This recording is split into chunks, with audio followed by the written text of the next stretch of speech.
Dans ce deuxième épisode de Working Class dédié aux figures inspirantes des classes populaires, nous allons continuer l'exploration du parcours d'Édouard Martin. Après la lutte pour maintenir l'activité des hauts fourneaux, nous allons découvrir dans ce second épisode un passage moins intense de sa vie, mais dont les enjeux et le dénouement auront des répercussions importantes entre les classes populaires et les représentants du monde politique. Vous entendrez les critiques de la droite, de l'extrême droite, d'une partie des journalistes et éditorialistes, à l'égard d'un homme de la société civile qui décide de s'engager en politique. Dans une démocratie qui ne demande qu'à respirer au rythme de ceux qui la composent, laissant la liberté à quiconque de donner de son temps et de ses combats pour mieux la représenter, nous verrons que la théorie n'est jamais à l'image de la pratique.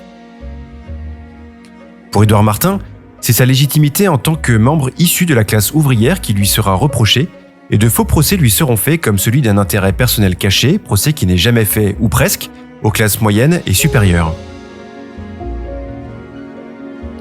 Cet épisode a été plus complexe à écrire, plus subtil que la première partie, mais tout aussi passionnant, tant les acteurs qui graviteront autour d'Édouard Martin auront exprimé au moment de son passage en politique plus de réserve que lorsqu'il était un symbole de classe. J'espère qu'il vous permettra de saisir les frontières et les freins à l'engagement politique et nourrira une réflexion sur la représentation démocratique de toutes les couches de la société.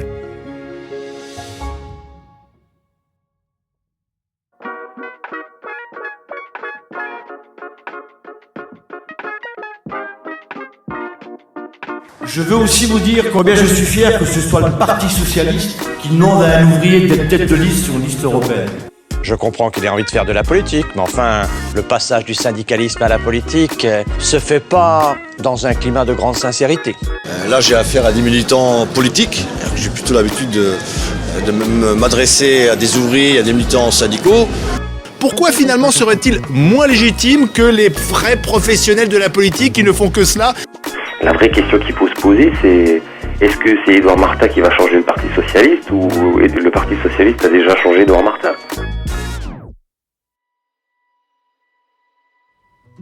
Le 6 décembre est désormais lointain. Dans la vallée de la Fensch, le ciel gris d'un printemps 2013 historiquement pluvieux n'améliore en rien le moral des ouvriers de la métallurgie. Après un été plus clément, les syndicalistes de l'usine d'ArcelorMittal n'ont pas complètement baissé les bras et espèrent toujours une issue plus favorable à cette crise. Il faut qu'on s'explique avec lui. On a des choses à lui dire. Il faut, comme on dit chez nous, crever l'abcès. Et une fois qu'on aura dit ce qu'on a sur le cœur, après on va écouter le président. Et en fonction des annonces qu'il nous fera, on donnera un point de vue. Je pense qu'il a envie de se démarquer de Nicolas Sarkozy. Souvenez-vous, Gondrange, il avait promis qu'il reviendrait, il n'est jamais revenu. Lui, il revient. Donc c'est quand même assez courageux de sa part, parce qu'il sait qu'il vient en terrain hostile.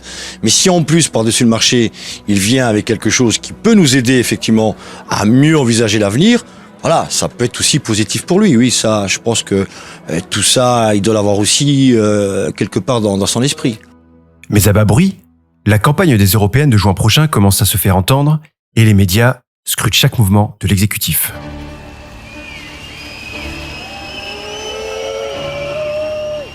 Il avait promis de s'y rendre une fois par an, promesse tenue. François Hollande est en Lorraine et notamment à Florange ce lundi. Au programme, l'inauguration de 2 sites... En cette fin de mois de septembre, l'Élysée annonce sans surprise une visite de François Hollande à Florange. Au pied des hauts fourneaux, observateurs silencieux et impassibles, les troupes se rassemblent pour accueillir celui dont la promesse n'avait pas été tenue. Parmi les syndicats, l'annonce de sa venue est partagée. Édouard Martin, aussi déterminé qu'auparavant, doit trouver les mots qui uniront les voix hostiles à la venue du président. C'est vrai que les hauts fourneaux restent fermés. C'est vrai qu'on l'a à travers la gorge. C'est vrai que c'est impardonnable. C'est vrai qu'ils nous ont trahis. Tout ça, c'est vrai. Maintenant, je pense qu'à Florange et en Lorraine, on a juste une seule envie. C'est se tourner vers l'avenir. Sans oublier le passé, mais se tourner vers l'avenir. Nous, on veut des actes. Donc, s'il n'y a pas avec quelque chose, un chèque, quelque chose, un investissement ou quelque chose qui nous aide à voir l'avenir un peu plus sereinement, le reste, ça sera du pipeau. Les images nous présentent un Martin plus amaigri, au visage moins marqué par la fatigue. Celui qui a déserté les caméras et les plateaux de télé n'est plus le même que 10 mois auparavant et la chasuble de militants CFDT a été remplacée par la veste de costume, preuve, s'il en fallait une, que le combat ne se fera plus seulement au pied de l'usine et des ministères, mais dans les négociations et couloirs de décision. Dans ses prises de parole, on retrouve cette même détermination qui a fait de lui le symbole de la lutte, et on reconnaît que l'homme a pris de la hauteur. Si la rage de vaincre s'est transformée en colère froide, il semble plus posé que dans le feu de la bataille. Il n'est plus le syndicaliste d'ArcelorMittal, mais un citoyen de la société civile prêt à partir au combat pour défendre l'industrie d'un pays tout entier. Ça a été musclé, si je puis dire. On s'est dit les choses fermement, vertement, avec tout le respect qu'on doit à la fonction présidentielle, évidemment. Mais on n'a pas mâché nos mots et on lui a dit toute la rancœur et toute l'amertume, la colère que nous avions depuis le 30 novembre. Maintenant, on va pas non plus passer de notre vie à ruminer et à pester. Il faut regarder vers l'avenir. Et là, enfin, l'État prend conscience qu'il a intérêt à garder la mainmise sur les brevets parce que Mittal ne possède pas que les usines, il possède aussi la propriété intellectuelle. Et ça, c'est dangereux pour la France. Cet après-midi-là, Édouard Martin ne lâchera rien. En s'alignant avec les propositions de François Hollande, il prend sa revanche sur le grand patron d'ArcelorMittal et tient une part de la réparation contre l'injustice faite aux sous-traitants des hauts fourneaux. Cette séquence marque indéniablement l'acte 1 de l'entrée d'Édouard Martin en politique.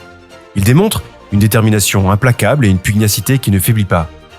À la sortie des négociations, le voilà comme un partenaire prêt au dialogue, ouvert, constructif, enclin à élaborer des projets qui bénéficieront à la France entière.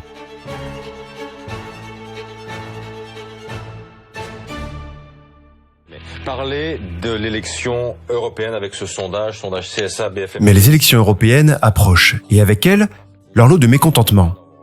Crédité de près de 30% dans le Grand Est, le Front National se penche sur les déçus de Florange comme des vautours autour d'un mourant.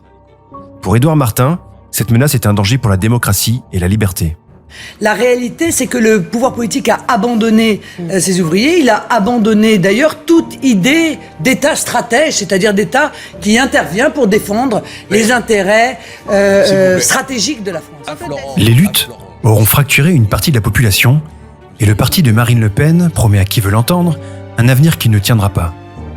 Pour les laisser pour compte de Florange, ces paroles ont le goût d'une douce revanche contre la classe politique. Pour les européennes, le 25 mai, premier score, le Front National qui arriverait en tête, premier parti de France, avec 24% des voix qui devanceraient l'UMP. Depuis ce 26 septembre, les semaines se passent et les médias font écho régulièrement de la possible entrée en politique du syndicaliste de Florange. Courtisé par le Front de gauche, Europe Écologie Les Verts ou le Parti Socialiste, la nouvelle est à chaque fois démentie par Édouard Martin. Puis, ce 17 décembre 2013, c'est lui-même qui annoncera sur le plateau de France 2 sa candidature aux élections européennes aux côtés du Parti Socialiste. Oui, je serai tête de liste sur la liste socialiste dans le Grand Est. J'ai accepté la proposition qui m'a été faite. Est-ce que ça signifie que vous vous engagez en politique et que vous tournez la page de votre carrière industrielle, de votre métier de syndicaliste aussi ? J'ai envie de dire que je m'engage dans une nouvelle mission. Je n'ai pas l'impression de m'engager en politique dans le sens où je n'ai pas programmé de faire une carrière politique. J'ai simplement envie de continuer le combat que nous menons depuis maintenant plusieurs années, notamment sur le maintien de l'industrie en France et en Europe. Et j'ai envie de le pousser. La déclaration de candidature d'Édouard Martin aux élections européennes suscite une vive réaction parmi les observateurs politiques et les médias. Pour certains, son geste est vu comme opportuniste, capitalisant sur la crise de Florange pour se frayer un chemin vers le Parlement européen. Mais ce geste révèle d'abord une démarche qui s'inscrit dans une quête de justice sociale profondément enracinée dans ses convictions. Le PS, c'est pas Hollande, c'est pas Ayrault, c'est même pas Manuel Valls actuellement qui est Premier ministre. Pour moi, le PS, c'est d'abord les militants de terrain et pour moi, le Parti Socialiste, pour moi, ça restera toujours, même si effectivement on s'en est beaucoup écarté, l'esprit de Jaurès. Jaurès, donc, un peu le porte-voix de ces oubliés, des ouvriers et du monde qui souffre au quotidien. Donc, Édouard Martin incarne ce que Jean Jaurès décrivait en parlant du courage de chercher la vérité et de la dire. À travers sa candidature, Martin cherche à étendre son engagement pour les classes ouvrières à un niveau où les politiques qui affectent directement les plus fragiles sont formulées et adoptées. Aujourd'hui, la professionnalisation de la politique fait que des gens comme nous, on n'a pas de place ou très peu d'espace pour y rentrer. Ce sont des gens qui ont bien souvent quasiment tous le même parcours, des grandes écoles, et ils sortent des grandes écoles, ils sont rapidement aux manettes de responsabilités importantes dans les partis politiques. Il défend l'authenticité et la cohérence des valeurs qui résonnent fortement au sein de la classe ouvrière, pour qui la parole donnée et la promesse tenue sont des piliers de la confiance et de la lutte sociale. Lors de cette interview avec David Pujadas, Édouard Martin est interrogé sur ses motivations. A-t-il profité de la situation à Florange ? Change-t-il de camp ? Prévoit-il une carrière politique prolongée ? À ces questions, Martin répond avec fermeté, niant toute intention opportuniste. Il explique que son unique ambition est de poursuivre le combat pour l'industrie et les travailleurs, mais cette fois, au sein même de l'arène où les décisions cruciales sont prises, le Parlement européen. Et c'est cette posture qui soulève une question fondamentale sur le rôle des leaders syndicaux dans la politique contemporaine. Est-il juste qu'un homme qui a représenté les intérêts des travailleurs au pied des hauts fourneaux passe à un rôle où il peut influencer la politique industrielle à l'échelle européenne? La candidature d'Édouard Martin n'est qu'une évolution logique de son engagement. Elle représentera une chance pour lui de mettre en application et à un niveau supérieur les principes qu'il a toujours défendus. Mais au lendemain du 17 décembre, les micros se tourneront d'abord vers ses anciens compagnons de lutte.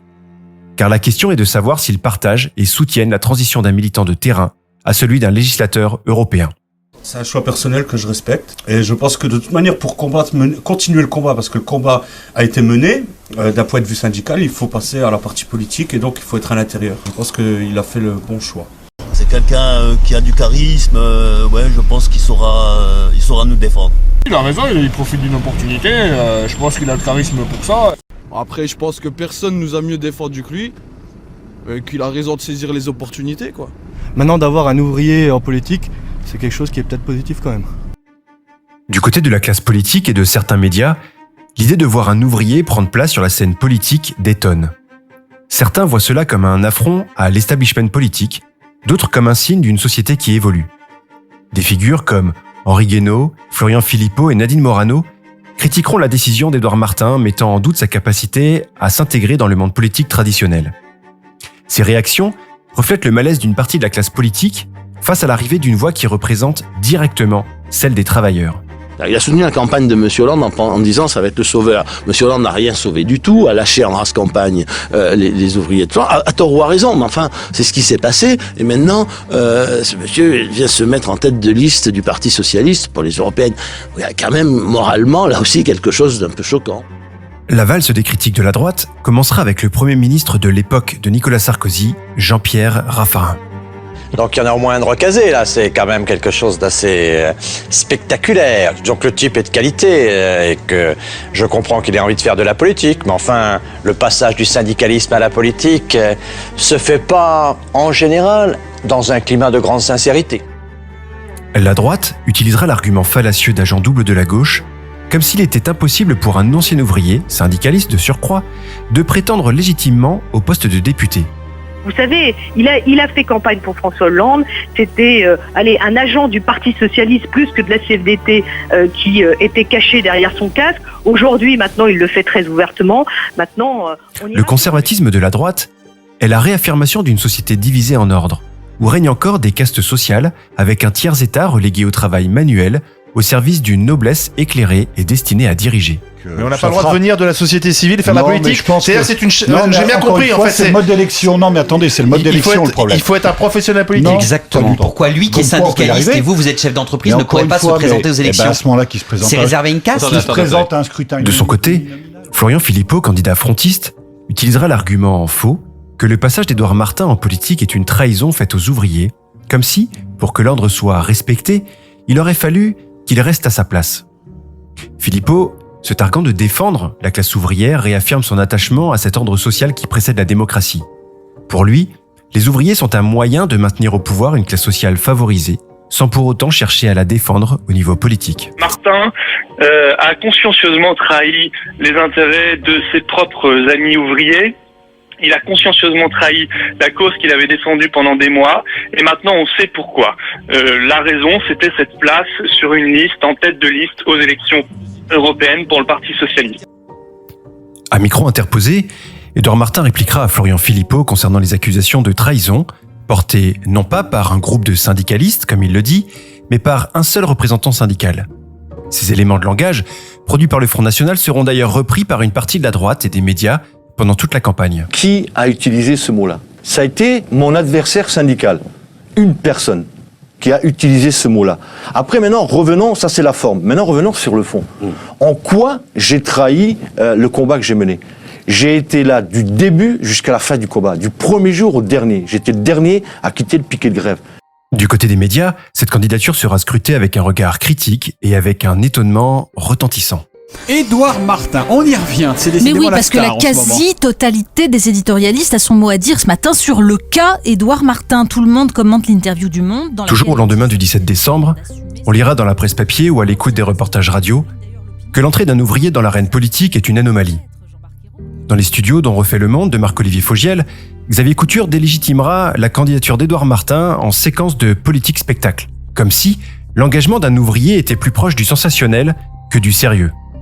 Sur le fond, j'ai pas d'avis. Est-ce que M. Martin a un vrai engagement européen? Sans doute. Est-ce qu'il est le traître à la cause? Je n'en sais rien. Est-ce que c'est compatible avec la mission qu'il avait auparavant?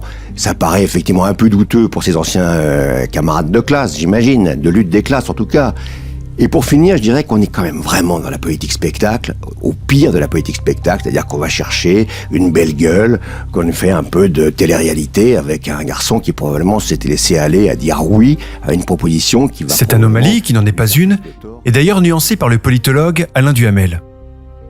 Quand on regarde les choses, on a l'impression qu'on assiste à un véritable bal des hypocrites. D'un côté, l'opposition, les oppositions prennent des airs outragés en disant comment un syndicaliste qui se présente à des élections, mais c'est un changement de statut, de genre, de style, c'est inadmissible. Il y a toujours eu des syndicalistes qui se présentaient à des élections, il y a toujours eu des syndicalistes soit au gouvernement, soit dans des cabinets ministériels, et c'est très bien. Cette ambivalence démontre le défi auquel Édouard Martin devra faire face.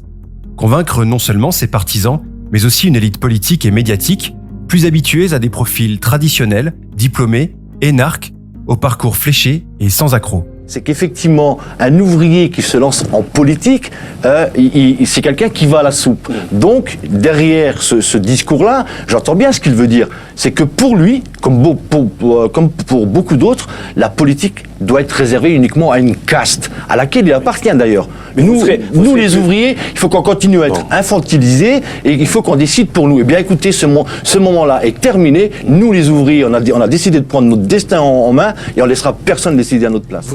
Édouard Martin devra tout le long de la campagne faire face aux clichés de classe et aux stigmates qui leur sont régulièrement accolés. Pour les individus issus des classes inférieures, l'engagement politique n'a pas de valeur noble ou de défense d'intérêt. Elle est, pour une partie des classes supérieures et de la sphère médiatique, une volonté d'enrichissement personnel. Le pauvre, l'ouvrier, est celui qui vient voler les richesses qui ne lui seraient pas dues. Vous serez plus ouvrier dans quelques semaines, vous serez député, votre salaire il va être multiplié par 2, 3, 4. Attendez, mais c'est quand même bizarre parce que c'est des questions, vous n'êtes pas le premier à me poser cette question-là sur le salaire. On ne peut pas ne pas vous les poser. Non mais évidemment, mais on me les pose qu'à moi. Hein, on parle du salaire d'un ouvrier qui va avoir son salaire multiplié par 3. Lui, effectivement, c'est pas moi qui ai décidé du niveau du salaire. Ça veut dire quoi? Qu'il faudrait que je m'engage en politique et que je dise non, mais je garde mon salaire d'ouvrier. Attendez, c'est quand même extraordinaire que ce genre de questions, on me les pose uniquement à moi en tant qu'ouvrier. En voulant dire, oui, vous avez accepté parce que le salaire est bon. Jugez-moi aux actes, moi j'y vais pour bosser au Parlement européen. Du côté des socialistes, nombreuses sont les voix qui expriment leur soutien et leur bienvenue à l'ancien syndicaliste de Florange. Toujours dans le studio dont refait Le Monde sur RTL, Benoît Galeret fait écho des membres du Parti de la Rose à l'égard d'Édouard Martin. C'est surtout le PS qui tente de retrouver une légitimité populaire et ouvrière mise à mal depuis 30 ans. C'est curieux, dit Kevin. Pour une fois qu'un ouvrier se présente en politique, la classe politique lui tombe dessus. C'est ce que dénonce aussi la socialiste Laurence Rossignol. Mépris de classe et république de notables. Le député Yann Gallu demande à Henri Guénaud s'il préfère les hauts fonctionnaires parachutés comme lui. Laurent assure qu'Édouard Martin ne trahit rien ni personne. Il va au-delà de son engagement passé pour tenter d'agir politiquement. Puis, les semaines se passent et d'autres polémiques médiatico-politiques viennent à remplacer la nouvelle de la candidature d'Édouard Martin. Ce 1er février 2014, le lancement officiel de la campagne des européennes du Parti socialiste est lancé. Si partout, on s'agite pour que le meeting au cirque d'hiver soit à la hauteur des enjeux, un autre événement vient assombrir le tableau. En coulisses des négociations, la sortante Catherine Trautmann, 20 ans de mandat européen, est reléguée à la seconde place. Au lendemain de l'événement du cirque d'hiver, le temps est venu pour les deux candidats d'échanger avec la sincérité de parole qu'on leur connaît, en prévision de la future campagne commune à mener. Bon, d'abord dépasser ce qui m'avait été dit pour me faire avaler la pilule. En disant, tu vas avoir une tête de liste très médiatique et tu vas faire le travail comme on te connaît. Ma première réaction, ça a été de dire, ok, il faut en faire un atout. Donc 1, reconnaître la réalité, 2, mesurer les dégâts, 3, transformer le problème en chance. J'étais loin d'imaginer, comme dit Catherine, que j'allais être tête de liste, et j'étais loin d'imaginer que Catherine allait être mise devant le fait accompli. Et ça a été une violence pour moi. Dans la foulée du meeting de lancement, Édouard Martin et ses colistiers ont compris qu'ils allaient devoir défendre la légitimité de l'ancien syndicaliste tout le long de la campagne. Le 8 février, soit 7 jours après les événements du cirque d'hiver, Édouard Martin répond à une interview croisée avec Robert Brich, plombier zingueur depuis l'âge de 14 ans, représentant syndical à la CFDT, puis président du CESE européen.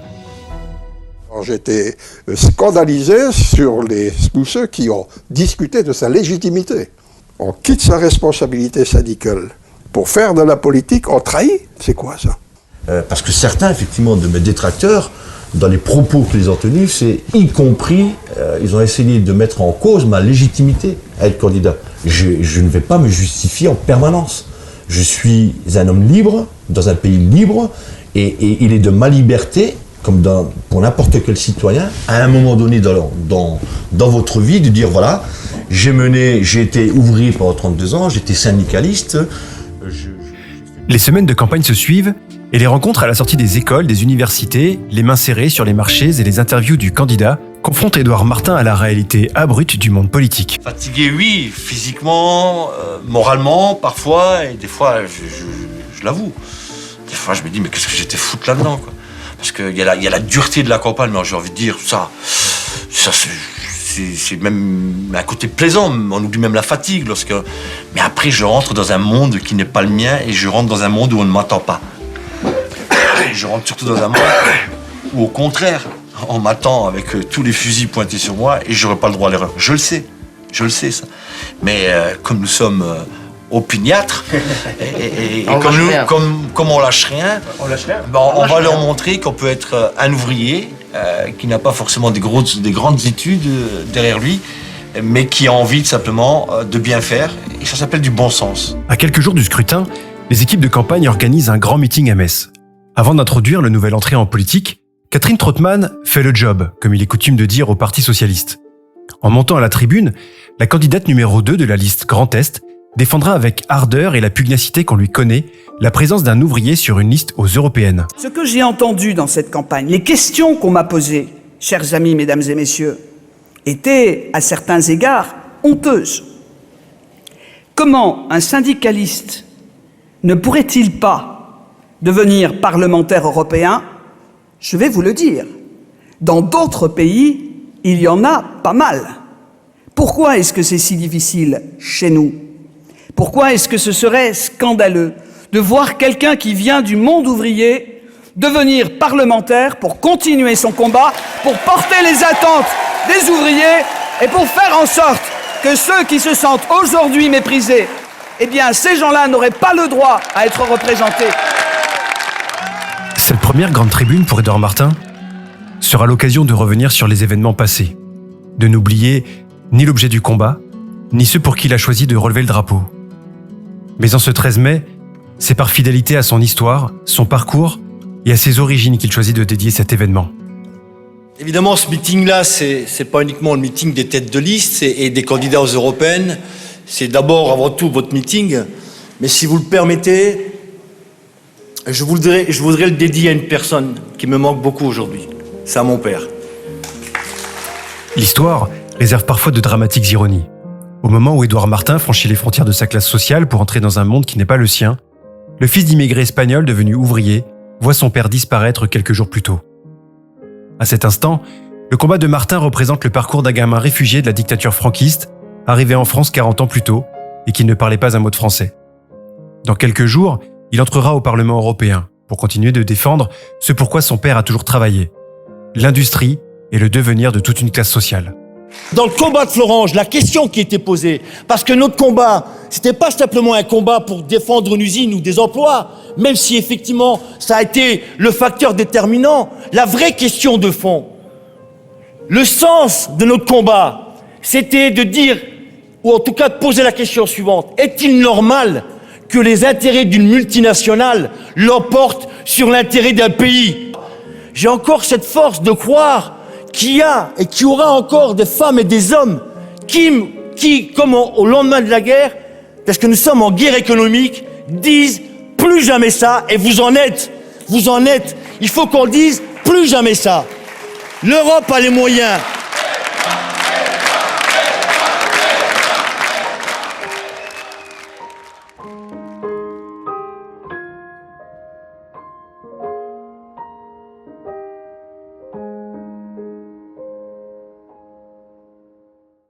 Nous sommes à la veille du scrutin. Dans toutes les rédactions et les QG de campagne, la menace du Front National est omniprésente. Le FN est crédité de 25% des voix. Si les sondages sont justes, la déception et le risque pour la population seront immenses. Si demain ne se déplace pas pour aller voter, le 25 au soir, on aura l'Europe qu'on mérite. Donc pas de regrets. Ceux qui prennent le choix de ne pas aller voter, ok, c'est un choix respectable. Mais après, on en prend pour 5 ans ferme. Il faudra l'accepter puisque on aura permis par ceux qui n'auront pas fait l'effort d'aller voter, et je comprends qu'ils peuvent être déçus, et bien que cette Europe libérale qui a fait tant de mal continuera encore pendant 5 ans. Le contexte n'est pas facile, je peux comprendre cette amertume, cette colère, mais allons voter. Ne laissons pas la droite faire encore plus de mal qu'elle ne le fait depuis 10 ans. Mais ce 26 mai 2014, le grand gagnant est déjà connu. C'est l'abstention. Car seulement 43% des électeurs se sont déplacés. Au QG de campagne de la Fédération de Moselle, l'inquiétude est grande. C'est quoi ça? Moyen. Ah ouais, quand même. Putain. Ça, c'est le truc définitif. Ouais. 35 le Front National, 19 le PS, 8 UMP, 12 le Front de gauche. Moyen grand, moyen de gauche. Ça te donne une idée. Les résultats sont pires que ceux qui étaient attendus. À en croire les premières estimations, Édouard Martin serait le seul élu de la liste socialiste pour le Grand Est. Sa déception est immense. C'est plus qu'une déception. Moi, je pense qu'ici, dans la vallée, il y a beaucoup qui doivent se retourner dans leur tombe. 35 ans de combat contre ces idées-là. Puis... Dans l'attente des résultats, Édouard Martin donne une interview à la presse, notamment pour commenter les premières estimations faisant du Front National le gagnant des élections. Monsieur Philippot qui dénonce et qui critique le système en permanence depuis des années. Or, c'est quelqu'un du système, et d'ailleurs, il se sert du système dans lequel il est pour accéder à son rêve ultime, c'est arriver au pouvoir. Et donc, il leurre les salariés, se présentant comme étant le défenseur des ouvriers, mais simplement pas parce qu'il se soucie des ouvriers, mais pour les utiliser et arriver effectivement au pouvoir, notamment peut-être au pouvoir au sein du Front National. Mais à 20h, les résultats tombent et le constat est sans appel. Pas de sursaut européen. Voici donc les premières estimations concernant les scores réalisés en France par les grandes formations politiques. Vous les découvrez. Le Front National donc arrive en tête avec un score important et imposant de 25,2%, suivi de l'UMP qui passe au-dessus de la barre des 20% quand même à 20,6%, mais donc deuxième. Le Parti Socialiste est en dessous de 15% à 14,8%. Dans le Grand Est, le duo Martin-Trautmann remportera 13,23% des voix et ne permettra pas à la candidate sortante de revenir au Parlement européen. Édouard Martin laisse éclater sa colère face aux caméras. On n'a pas à rougir de notre campagne, on a fait le job, le contexte est plus que compliqué, plus que difficile.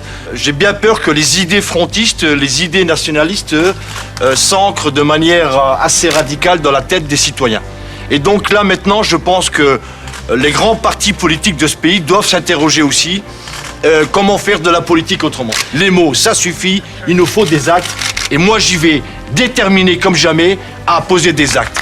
Le nouveau député européen, Édouard Martin, vient de livrer sa première déclaration avec la détermination qui le caractérise en restant fidèle à ses origines. À travers ces mots, il s'engage dans un combat idéologique contre les forces qui poussent les classes défavorisées à soutenir un parti qui prospère sur leur misère et leur ressentiment, sans réellement les défendre. Martin poursuit ainsi sa lutte en faveur des classes ouvrières, cherchant à les émanciper et à les protéger contre les manipulations du Front National, dont ils sont souvent les premières victimes. La classe politique du système, ceux qui ont même remis en cause, y compris ma légitimité à être candidat, nous infantilisent depuis 50 ans. En nous disant, voilà, restez là où vous êtes, c'est pas pour vous ces choses-là. Donc il nous demande à nous d'être spectateurs. Ben non, moi je suis désolé, je suis un citoyen libre, je vis dans un pays libre et j'ai le droit d'être acteur.